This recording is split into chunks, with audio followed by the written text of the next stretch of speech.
Okay, good morning, everybody, and welcome to our Sefer Shmuel class. This is being sponsored by Hadassah Israel in Modi'in, Israel, and we hope that if you're watching this class, that you will enjoy it.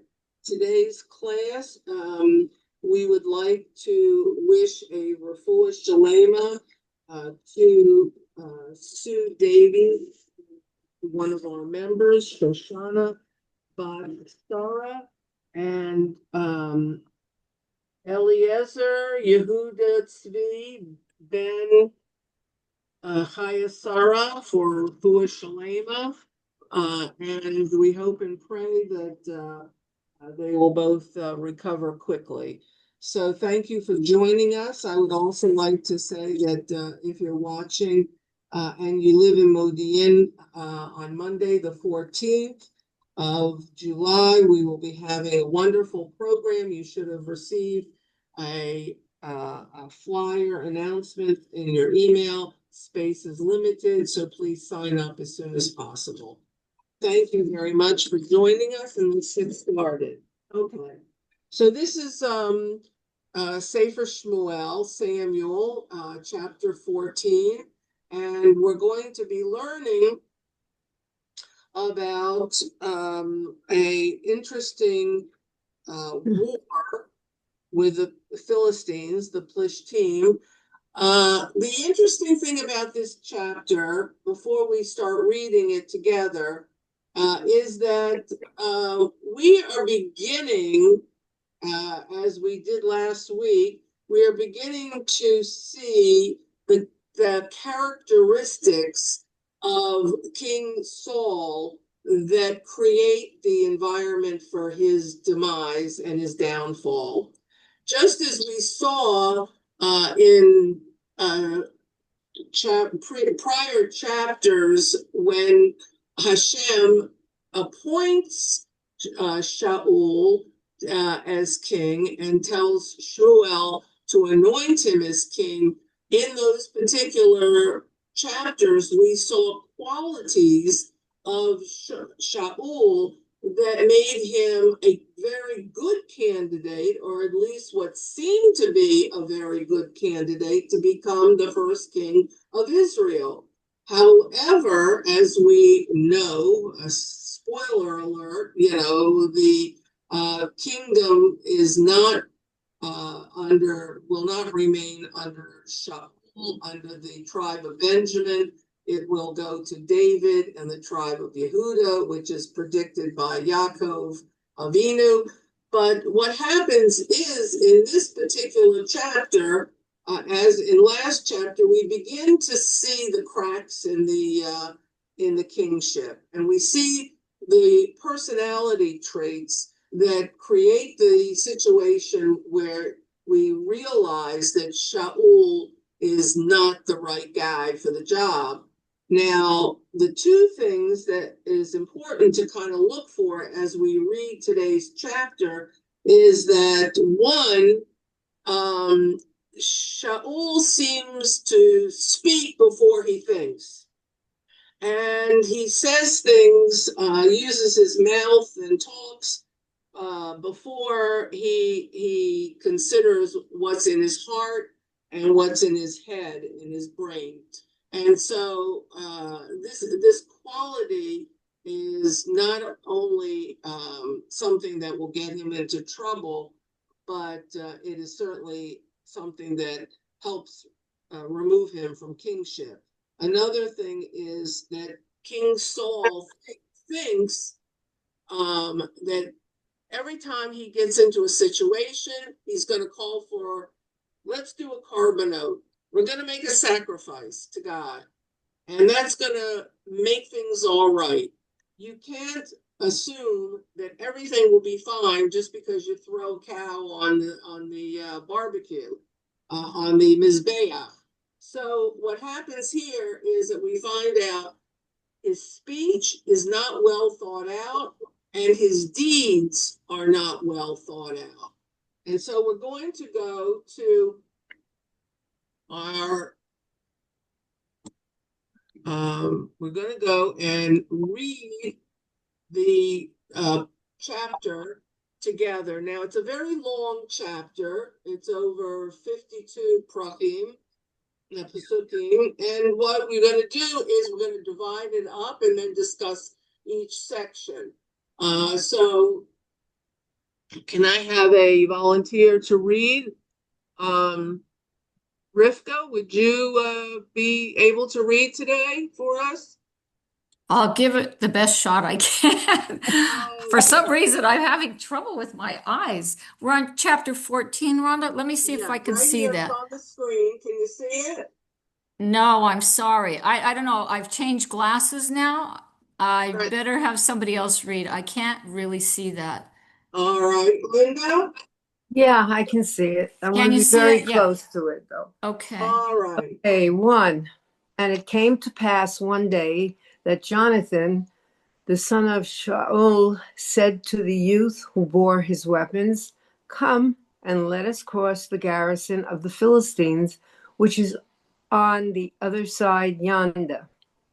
But he did not tell his father. Now, Okay. So, Linda, I'm going to interrupt you every so often to explain. fine. Yeah. Okay. Yep. So, what happens here? The scene is set that we are introduced for the first time to To Yonatan, John. the son of Shaul, and he is with his servant, and they're going to do something with the Philistines. Now, interesting thing is the introduction here, this first pasuk, is that Yonatan is with a servant. Now, this is the first time we're meeting him, and it's interesting because the first time we met Shaul in previous chapters, he was also with his servant, and he was looking for lost donkeys. Now we have his son many years later with a servant, and it seems like they're going to do something to the Philistines. Go ahead. Okay, 2. Now Saul was staying in the outskirts of Gibeah under the pomegranate tree, which was in Migron, and the people who were with him were about 600 men. And Ahiah, the son of Ahidub, the brother Yes. of Ichabod, the son of Phinehas, the son of Eli, the priest of the Lord in Shiloh, wearing an ephod, and the people did not know that Jonathan had gone. Okay, so interestingly enough, we are introduced to Shaul, the king, is sitting under a pomegranate tree in Gibeah, and Gibeah, right? And then his son is somewhere out in the fields with his servants, attempting to do something with the Philistines.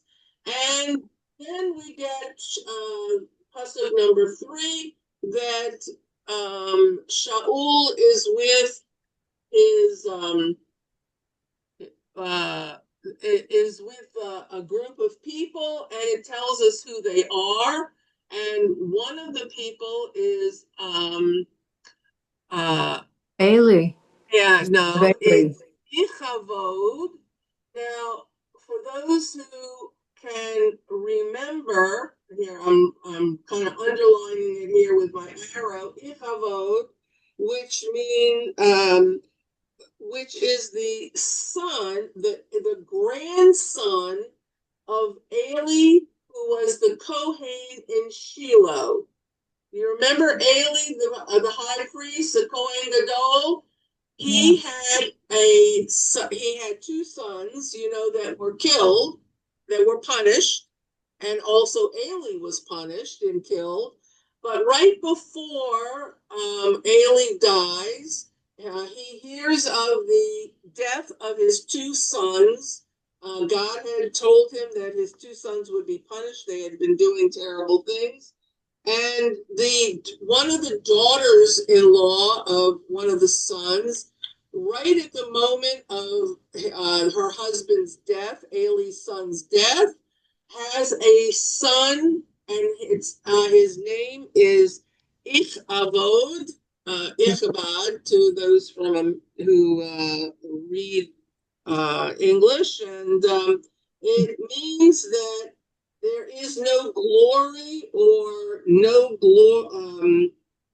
glory is here, and the name refers to the fact that when Ailey's daughter-in-law has this child, this son, the Aron HaKodesh is stolen by the Philistines and taken back with them in war to Philistia. So the Aron is gone, and her husband dies. The two sons of Eli die. So here we have a relative of Eli HaKohen, and we know that there is basically a curse on the family, the house of Eli HaKohen, that there will be no long life for any of the descendants of Eli HaKohen. Okay, so let's move on and see what's going to happen here. Okay. 4. And between the sides with which Jonathan sought to cross to the garrison of the Philistines, there was a rocky crag from this side, and a rocky crag from this side, the name of one being Bozez, and the name of the other being Seneh. One crag was situated in the north, opposite Michmash, and one opposite Geba. 6. And Jonathan said to the youth who bore his weapons, "Come, and let us go to the garrison of these uncircumcised. Perhaps the Lord will act on our behalf, for with the Lord there is no limitation to save with many or with few." Okay, now Yonatan says to his servant, his servant is like the arms bearer, even though we learned that the Philistines did not allow the Israelis to have weapons made out of iron. So whatever weapons he's carrying, we don't really know, but we know that it's not something tremendously dangerous. So what happens is that he says to his arms bearer, "Come on, we're gonna go up through this. It's like a valley, it talks about something on one side, something on another. These big mountainous kinds of things in between on either side of him, and he's going up to the Philistines, and this is the first time he says, "Come on, we're going to see what's going on with the uncircumcised." And the uncircumcised refers to the Philistines. This is the first time we hear that expression in Tanakh, the uncircumcised, and it refers usually to the Philistines. Okay, go ahead. Okay, 7. And his weapon bearer said to him, "Do all that is in your heart.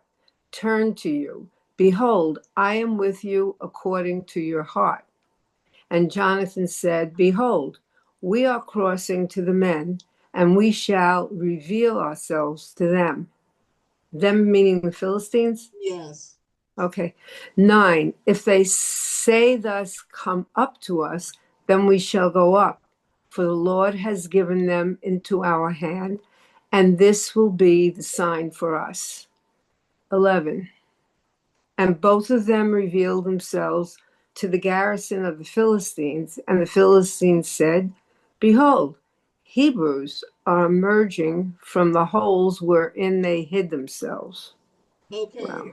Okay.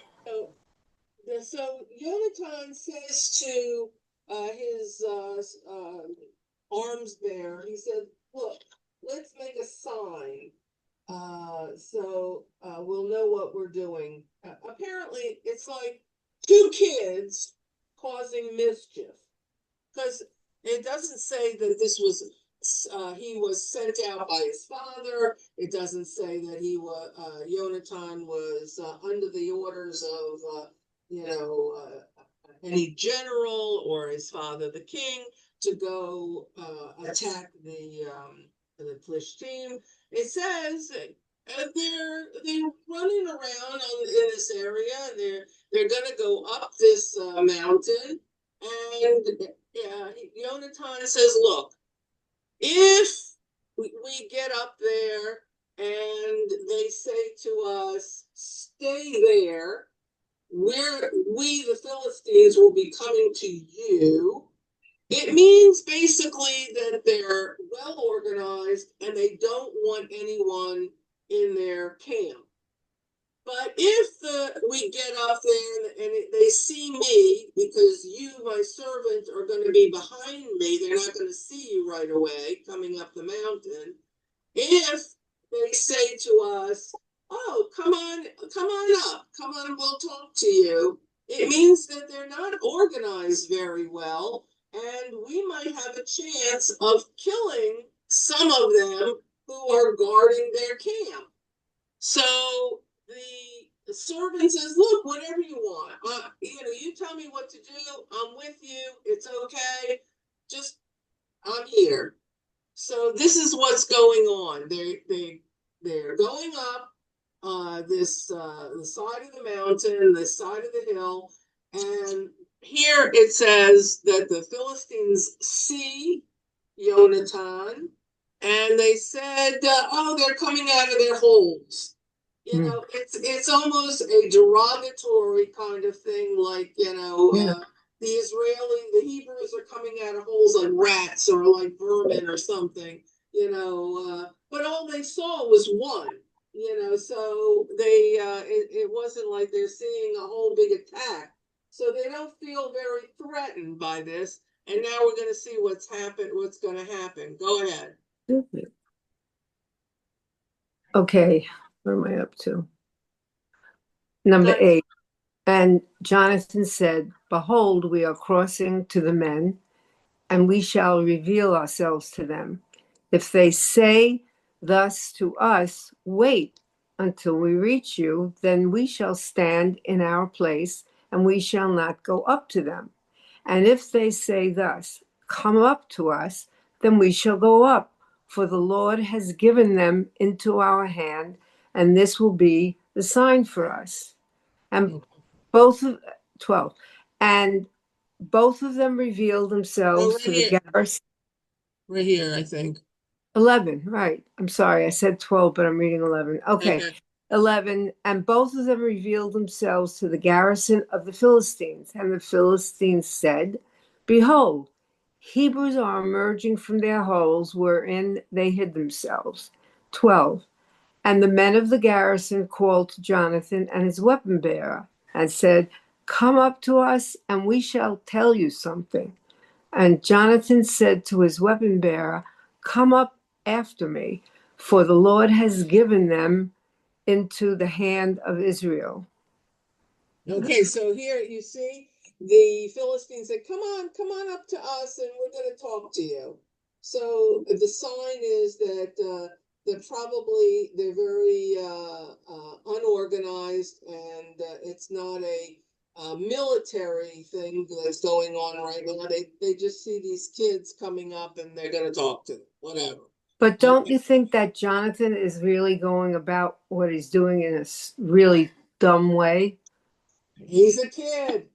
And of course, but there's a point to the story. Okay, good. Okay. But tell us when we get to it, okay? Okay. Okay. And Jonathan climbed up on his hands and on his feet with his weapon bearer after him. And they fell before Jonathan, and his weapon bearer was slaying after him. All right, so they get up to the top of the area, Yeah. and whether he had a knife or maybe he had some kind of a sword of something, and he kills the guy up there. He kills the Philistine. Okay, and go ahead. And the first slaughter which Jonathan and his weapon bearer made was about 20 men in about half a furrow, which a yoke of oxen plowing a field. Okay, so in a particular area, that was a reference to a particular area Right. in a particular amount of time. So within a very quick amount of time, the time it takes an ox to plow a certain amount of the field, they had killed 20 guys. Chick chop, that was it. All Okay, right. okay. Yeah, 15. And there was a trembling in the Now, for, camp and the field. And among the people, the garrison and the raiders also trembled. And the earth quaked and became a trembling inspired by God. okay, so all of a sudden, Like an um, earthquake. it sounds like an earthquake, but I don't think it was, and there's no indication that it is. A trembling means that all through the camp of the Philistines, they heard about this 20 men being killed, and they don't know what's going on. They didn't see an attack, they didn't see a whole army come, they didn't see anything. They were blindsided. And what happens is that this murmuring, of what had happened goes through the entire camp. Don't forget, there are thousands of these Plishtim, and so they start to, become disorganized. They're not sure what's happening or who's attacking them. They don't know what's going on. And we're going to find out, continue right here. 16. And Saul's lookouts in Gibeah of Benjamin, and behold, the multitude was wandering, and it was coming closer.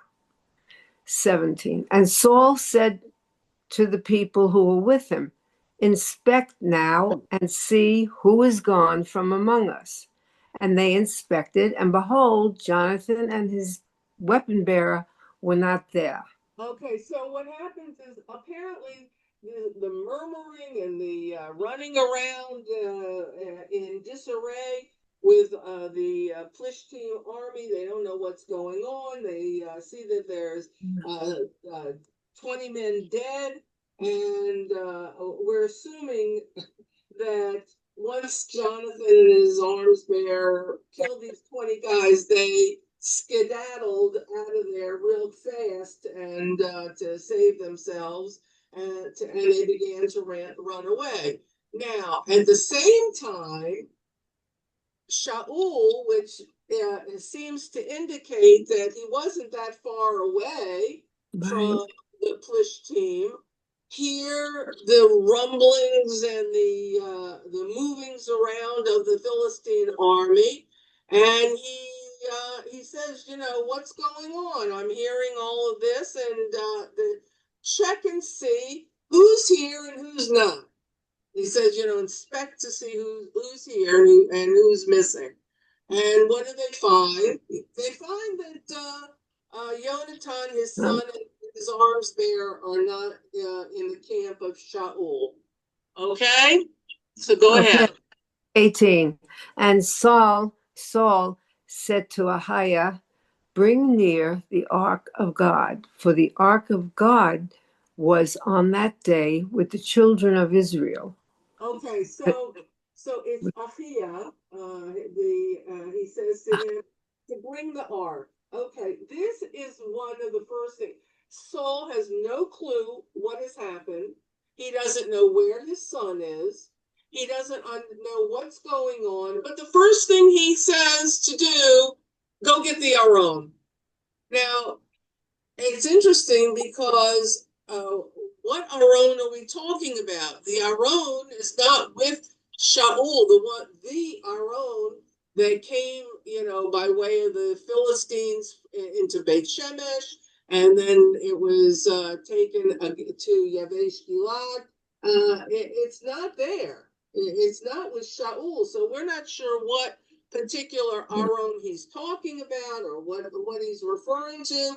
But he said the minute something happens, go get the Aron. We're going to talk to God. This is very haphazard. It's not well thought out. Okay, go ahead. Now we're going to see that it really isn't well thought out. Go ahead. Okay, 19. And it was while Saul still spoke to the priest that the tumult which was in the camp of the Philistines was continuously increasing. And Saul said to the priest, "Withdraw your hand." All right. He says, okay. So he sees that the Philistines are getting more organized. There must be something going on really close by, and he says, "No, never mind. Don't bring out the Aron." So we see that was an irrational, quick mistake, and he says, "Don't do it now." So go ahead. 20. And Saul and all the people who were with him gathered and came to the battle. And behold, every man's sword was against his fellow, because there was a very great confusion. Wow. So it's very unorganized. The police team didn't expect this. They were just hanging out, basically, it seems. They were in one place. Shaul was in another place. It seems that this was not a planned battle, and nobody knew about this. Clearly, he didn't, because Yonatan and his arms bearer were the instigators of this. And now everybody in the Philistine camp is going helter-skelter all over the place looking for the enemy. They're all in disarray. Go ahead. 21. And the Hebrews who were with the Philistines as previously, who went up with them in the camp round about, they too turned to be with the Israelites who were with Saul and Jonathan. All right, so there's a lot of confusion. They don't even know who they are, where they are. And this, I don't know if you remember, but this reminds us that in Sefer Shoftim, in the book of Judges, when Gidon attacks the Midianites at night, and there's such confusion in the camp of the Midianites with lights and shofar blowing and banging of pots, that the Midianites are awakened. They're confused. They're killing each other. This is the exact same thing. But it sounds like this was broad daylight, and the Philistines didn't know what the heck was going on. So there's a lot of confusion going on here, and it sounds like something big is going to happen. Okay, what are we up to? 21, right? Yeah. And the Hebrews who were with the Philistines as previously, who went up with them in the camp round about, they too turned to be with the Israelites who were with Saul and Jonathan. And all the people who were hiding in Mount Ephraim heard that the Philistines had fled, and they too pursued closely behind them in the battle.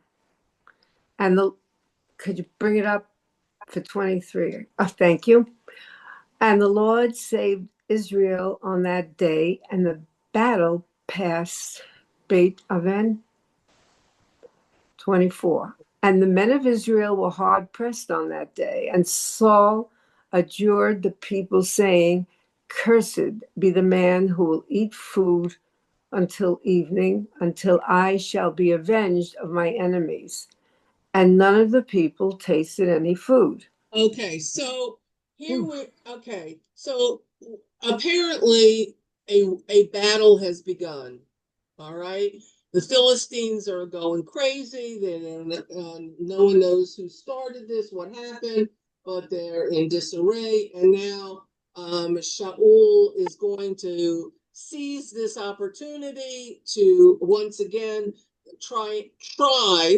That's an important word. Try to get rid of the Philistines, the Plishtim, and so he gets his men together as quickly as possible, and they're going out to battle. And he says to them, and this now this is the second time that we hear Shaul saying something and not really thinking. He says to them to take an oath that nobody will eat anything Right. as they go out to battle and until he tells them they can eat, or until nightfall, okay? Until the battle is over. And you wonder, well, why is that? Okay.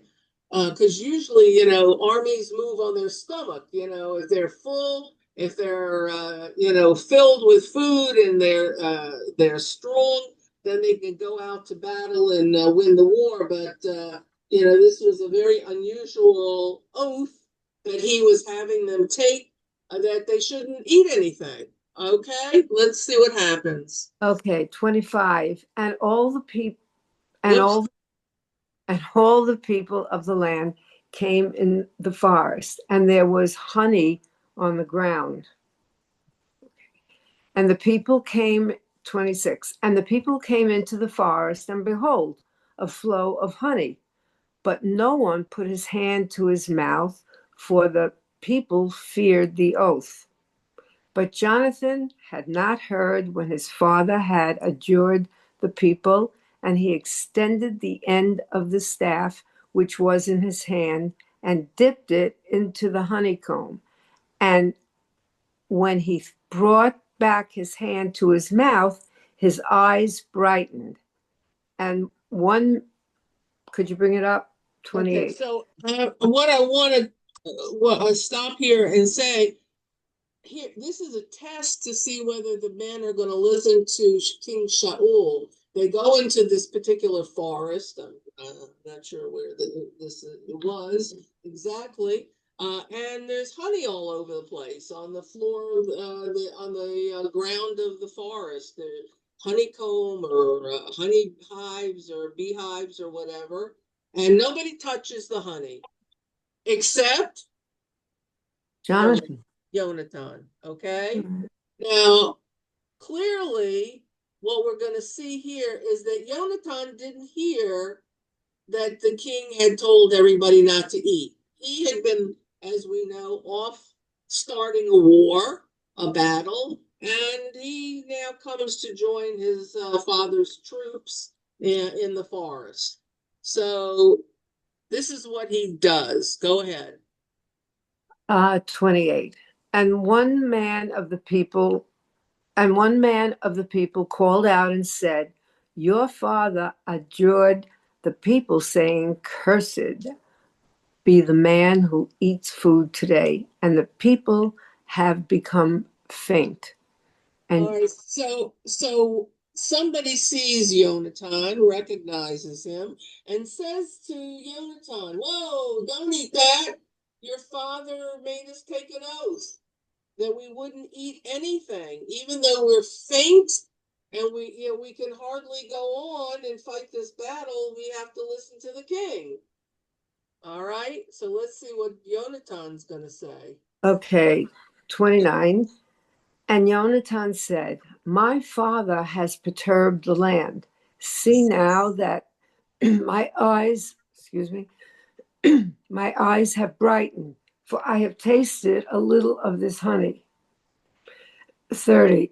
How much more if the people had eaten today of the spoils of their enemies, which they found, would there not now have been a greater slaughter among the Philistines? Okay, so Jonathan says, okay, my father has said this. However, do you see that after I took a taste of the honey, I got like a sugar rush. It says it says in the text, his eyes brighten. It's like he got some strength. He got some energy by taking a taste of the honey. And he says, look at me. he says, now I have more energy to go out and fight the enemy. Wouldn't it have been a better idea if my father allowed everybody to eat before they go out so that we could get rid of more Philistines? They would have had more strength. Doesn't and when we read this, we say, well, that makes sense. Jonathan seems to understand the workings of men in the army. And let's see what happens here. Go ahead. Okay, at 31, and they smote and they smote the Philistines that day from Michmash to Ajalon, and the people became very faint. Because they haven't eaten. Right. Okay. All right. And the people flew to the spoil and took sheep and oxen and calves, and they slaughtered on the ground, and the people ate with the blood. No cooking, no barbecue. Okay, go ahead.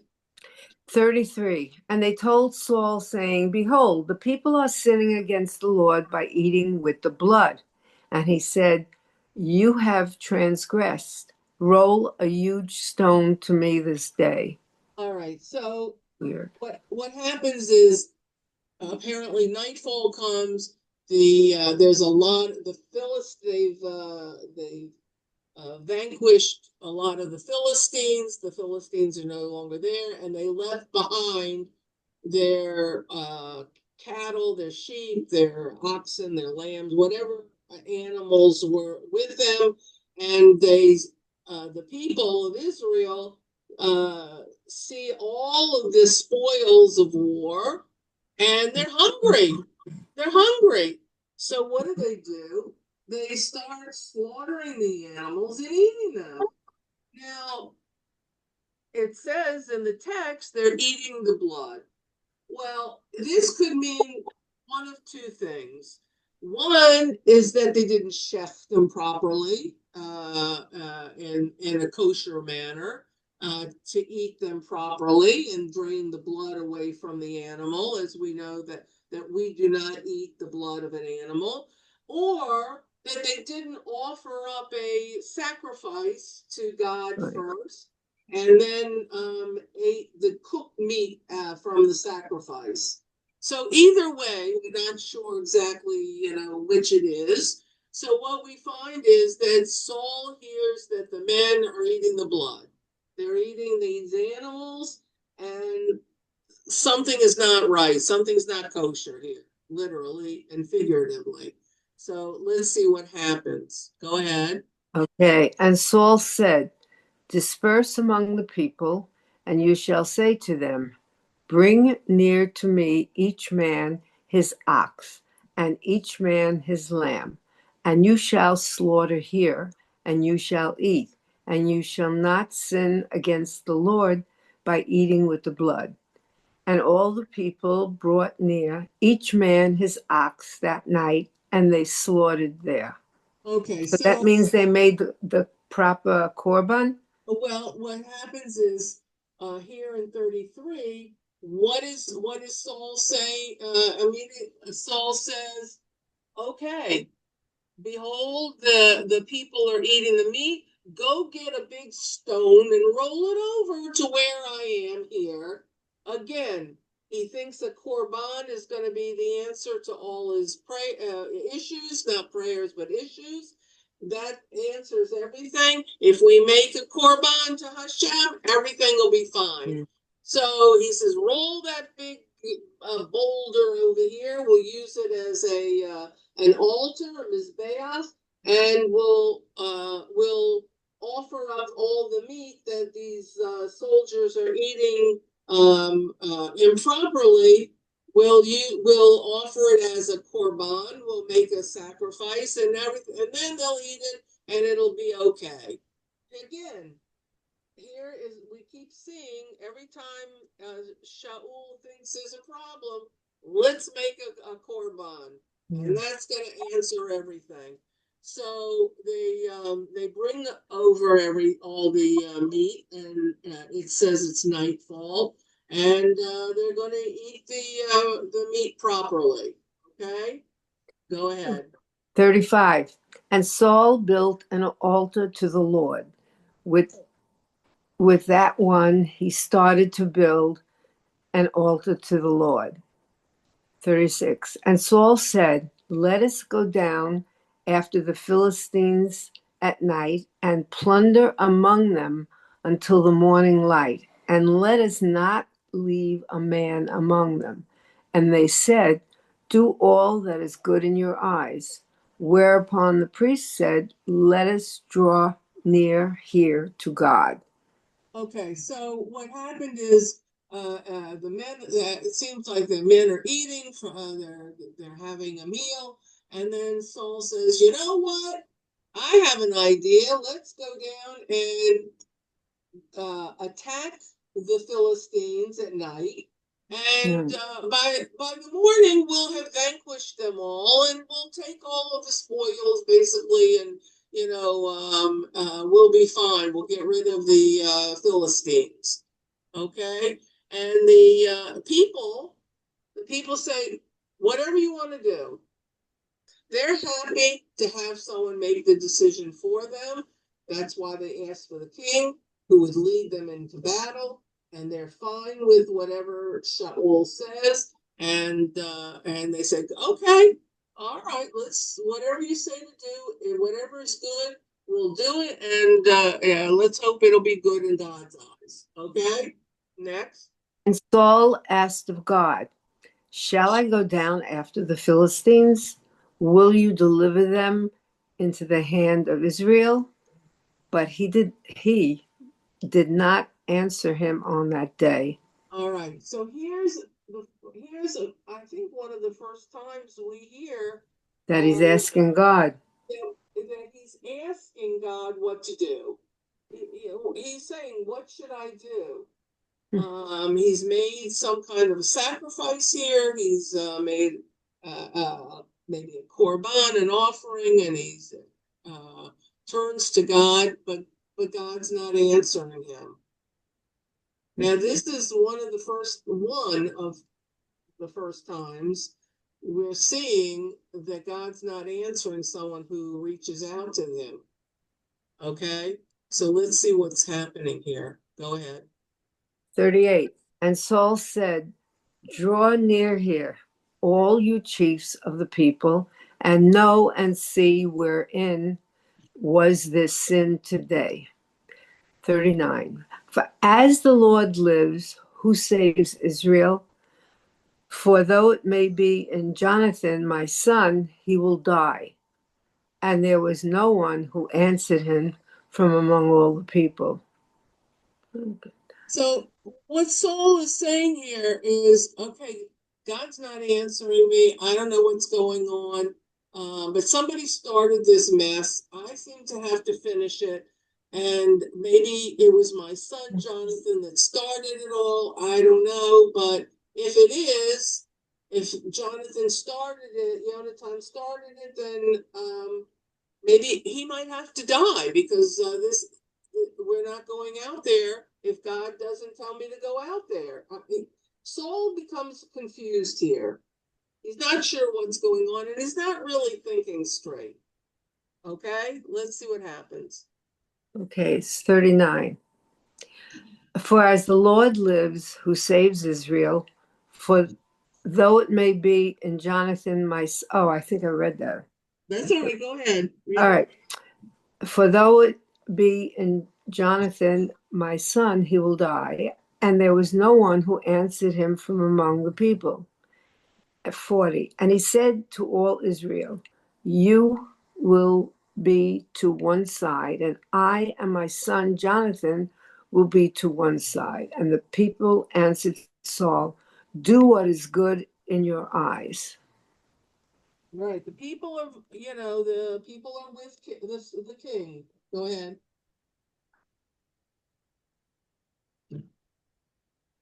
Right, 41. Yeah. And Saul said to the Lord God of Israel, give a perfect lot. Whereupon Jonathan and Saul were taken, and the people escaped. And Saul said, cast lots between me and Jonathan, my son. And Jonathan was taken. 43. And Saul said to Jonathan, tell me, what have you done? And Jonathan told him and said, I but tasted a bit of honey with the end of the staff, which is in my hand. Here I am, let me die. Okay. What is Let me tell you what the situation is here. Saul says to the people, no, we're going to take an oath that nobody's going to eat anything. And so the oath is the people agree, even though they think it's the wrong way to go, they decide they're not going to eat anything. And one person, the son of the king, eats the honey, and now they're ready to go out to battle. And the king says to God, is this the right thing to do? And God doesn't answer. This story is reminiscent of the story in Yehoshua, in Joshua, when Joshua goes out to battle with Bnei Israel, and I'm going to look and see the name of the person. I wrote it down. Let's see.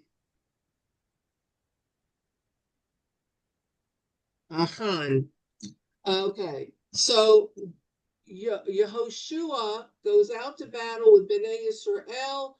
This is after the battle of Jericho, and they go because God had said to them to take an oath that nobody takes the spoils from battle. right?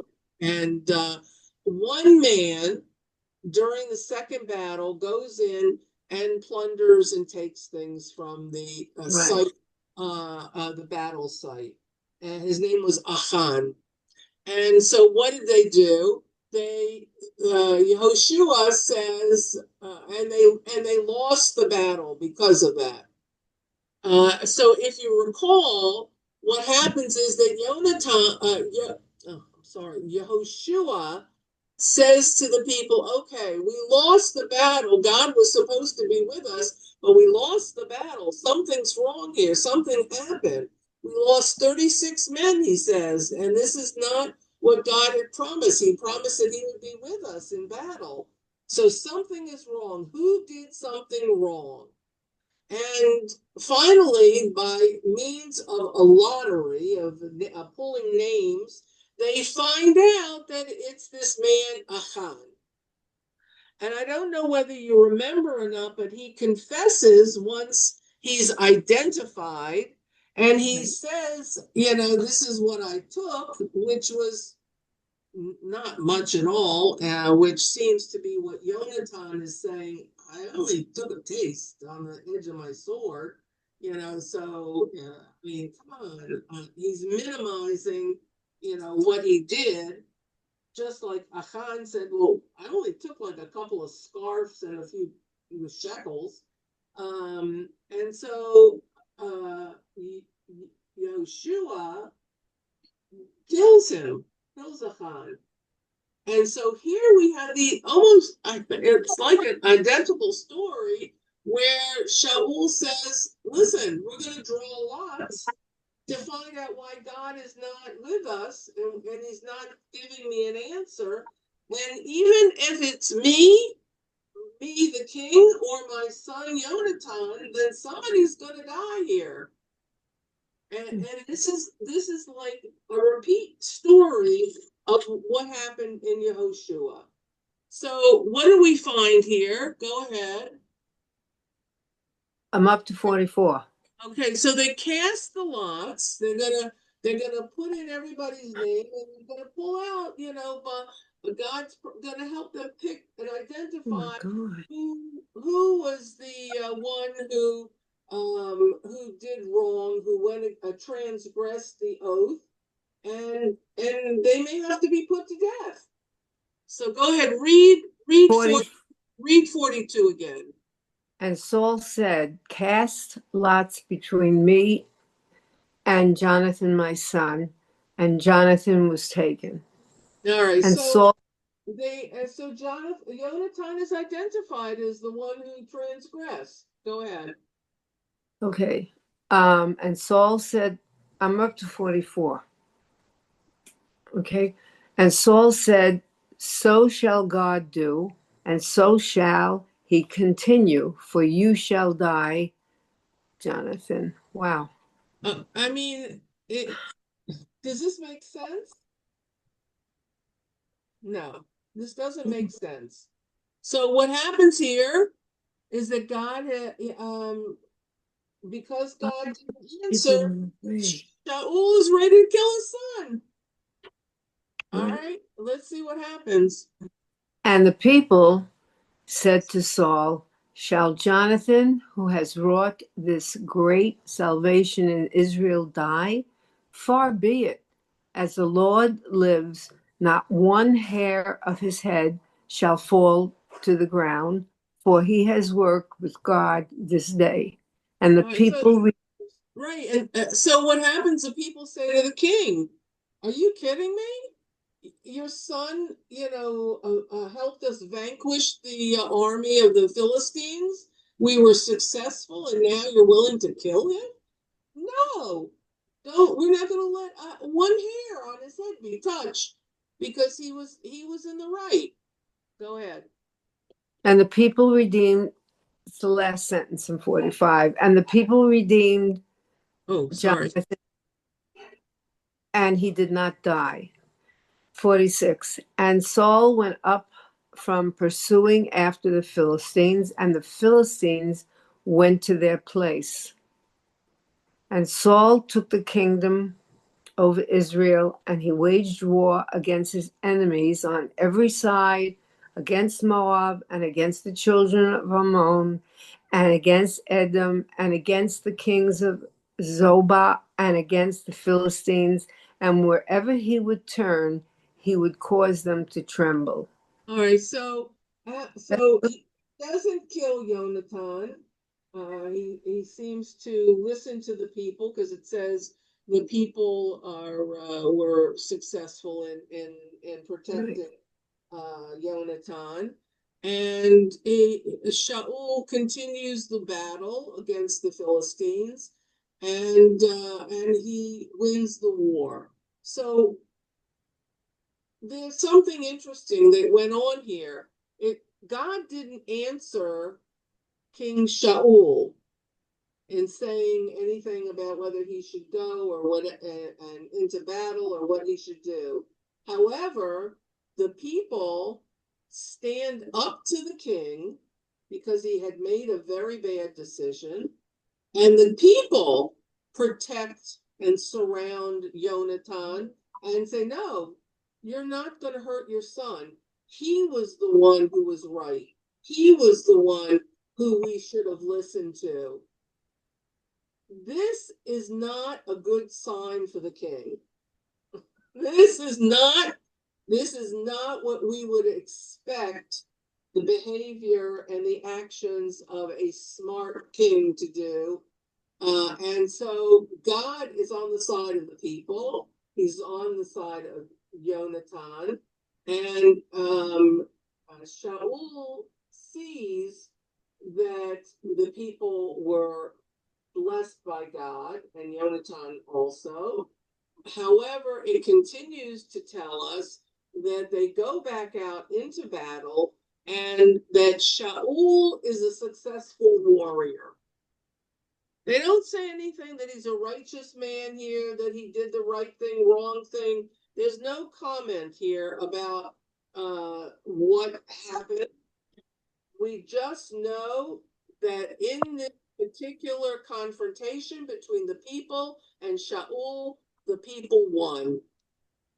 And so we find that Shaul continues to be a successful warrior after this time, fighting against the surrounding neighbors, and it lists all the different groups of people that he is successful in battle with, and he manages to um, to push back the Philistines. He doesn't remove them forever, but like the wars we are fighting today, we don't kind of finish the battle. However, he is a success. The text tells us he is a successful warrior. Okay, so go ahead.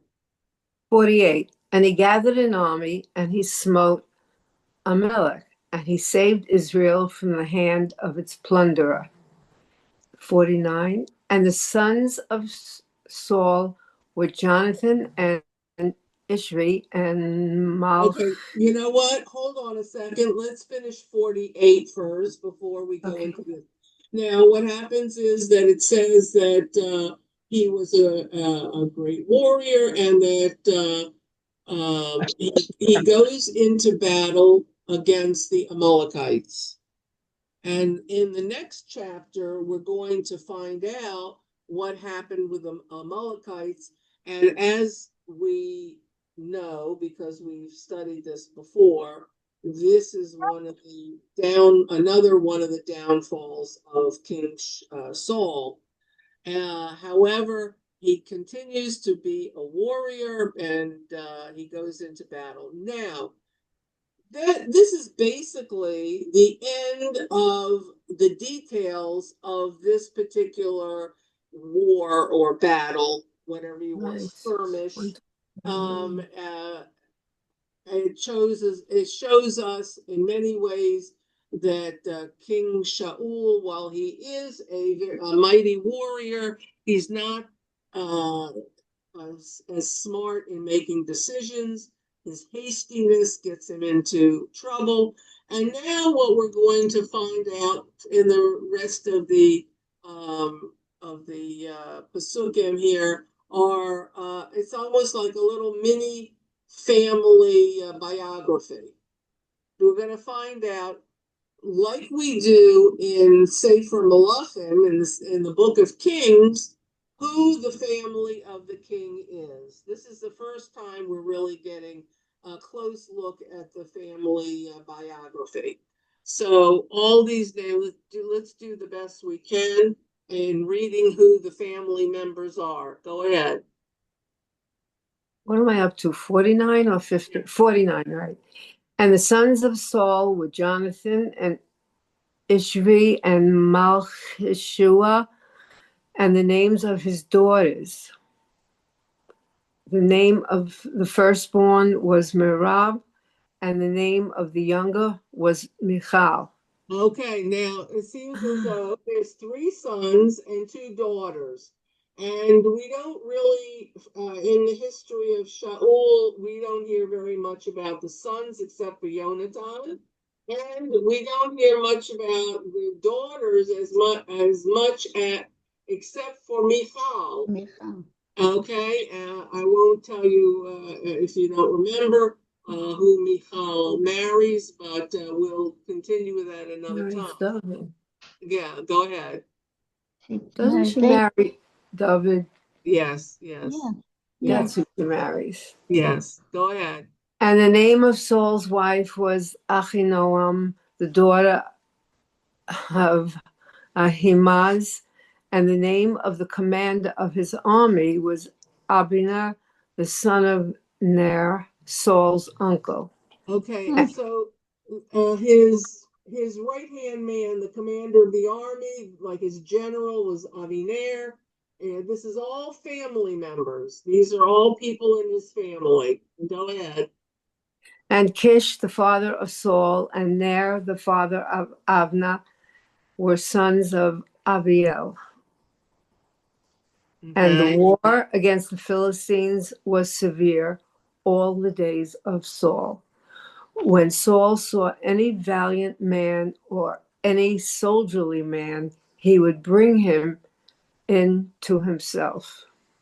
Okay, so we would take a little family biography here, and then we know his wife, we know his children, we know that the general of his army was his cousin, and then that in battle he always brought people close to him.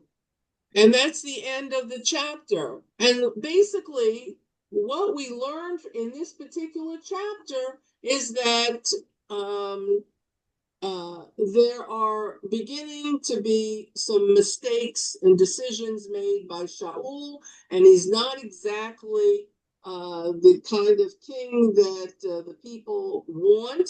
And it's the first time that the people stand up against a decision he makes, and they become successful. They are in their protection of Yonatan as opposed to the decision of the king.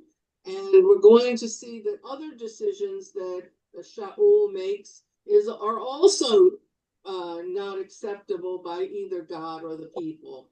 And little by little, chunks are going to be falling out of the relationship between Shaul as king and Bnei Yisrael.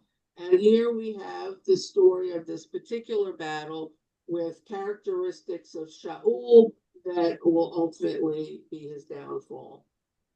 Do I have any questions, comments? I was just wondering, Rhonda, if you can see a pattern of a soul being as influenced or being sort of put on a certain path because of public opinion.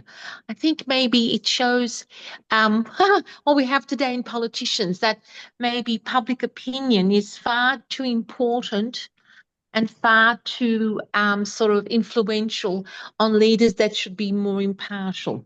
Do you think that's right? Tell me where you see public opinion being exerted. I mean, Well, I mean, didn't he sort of, well, then he should be killed. Well, where does he get that from? And the people say, no, don't be ridiculous. He's not going to be killed. So where did he get that? Then he should be killed. Isn't that sort of an indication that he doesn't use his own good judgment with even his own son, but is willing to sort of forego that to sort of follow a certain path, which is totally against Hashem and what should be done? He does make a bad decision. He does it very quickly because he wants to have someone to, I guess, pin the blame on. Maybe he's not willing to take the responsibility for what happens, but Yeah.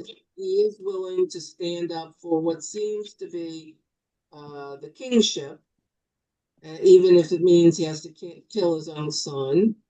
But I don't think that anybody exerted pressure on the people. I don't think it was a political move. I think it was the correct move by the people to protect Yeah. the king's son because from being killed, because he didn't really do something that was so terrible. Yeah. I Okay. don't think it was political. Okay. And Okay. I think that the people saw that the decision the king made was incorrect. And that's why he didn't get a response from God. But they did. They did get a response from God by protecting him. Right. Okay. That's fair enough. Okay. Does that work for you? I mean, does that Yeah, answer? No, it does. Now, maybe I'm getting ahead of myself because when he was told to kill everything with Amalek and whatever, Oh, he okay. said, no, no, no, no. Don't go there yet. No, no, no, no. Yeah, I jumped ahead of myself. Yeah. Okay. Don't Yeah. go there yet. No. All right. Anybody else have something they'd like to say or add or comment on?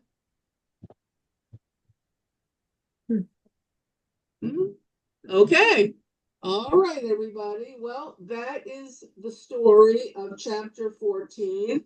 And that is what we learn more about King Shaul and his son Yonatan and the people of Israel. So we look forward to chapter 15 and we'll see what happens. Okay, anybody have something to say, comments, questions? Anything? Okay, very good. I just don't understand one thing. I thought Yeah. that a king is a king, and the people listen to the king without ever opposing him. It's like they rebelled against him in that instant, and they were Well, not. you're right, and which doesn't forebode well for a king, does it? I mean, No, you think that a king has ultimate power. You think that a king's decisions are, 100% correct. Hi, come in. But because the Thank king, God. How are you? because the How's king the wall? asked God for help, we find that Sorry, I've got Zoom and I can't bloody well. Faye, can you mute yourself? Thank you. So we find that the king made a bad decision, and the people understood that, and they said, "Well, God didn't answer the king. Maybe He'll answer us if we correct that decision."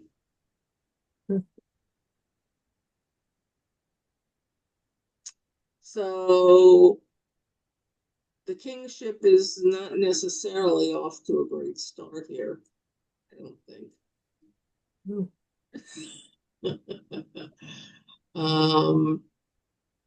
Okay. All right. All right, ladies. Well, thanks for joining the class. It was good to see you. I see that we have. thank you, Linda. Everybody, Thank you, Rhonda. Very interesting.